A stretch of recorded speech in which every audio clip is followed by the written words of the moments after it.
What if I told you a major tech company just re-released old hardware with new names, asking you to pay double the price? It sounds like a bad joke, but Intel just pulled a move that has many of us scratching our heads.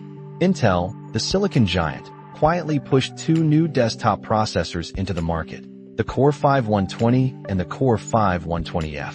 Now, those names certainly sound fresh, like something you'd expect from their latest lineup. But here's the twist. These aren't new designs at all. We're talking about 3.5-year-old Alder Lake models from way back in 2022. Imagine buying a brand new car model, only to find out it's the exact same vehicle from 2 years ago, just with a slightly different badge and a much higher price tag. That's essentially what we're seeing here.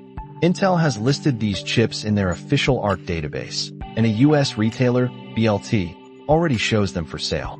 The Core i5-120F comes in at about $220 and the Core i5-120 at $250 before taxes.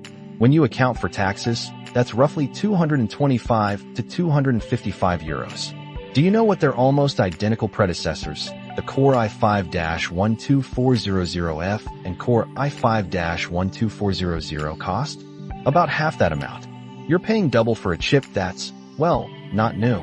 Both these re-released models, like their 12th gen counterparts, feature 6 performance cores and no additional efficiency cores.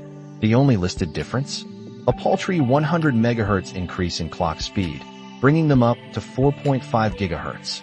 That's hardly a groundbreaking leap. Now, here's where it gets even stranger.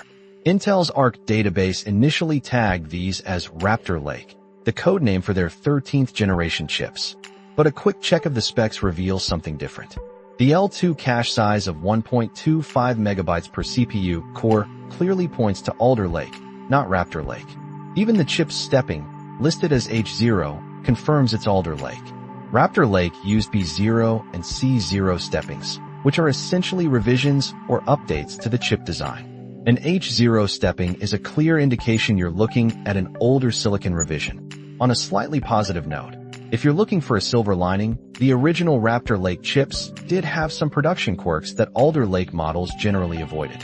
So, perhaps Intel is giving us a more stable, albeit older, option. One crucial detail for anyone considering these chips: they only work with LGA 1700 motherboards.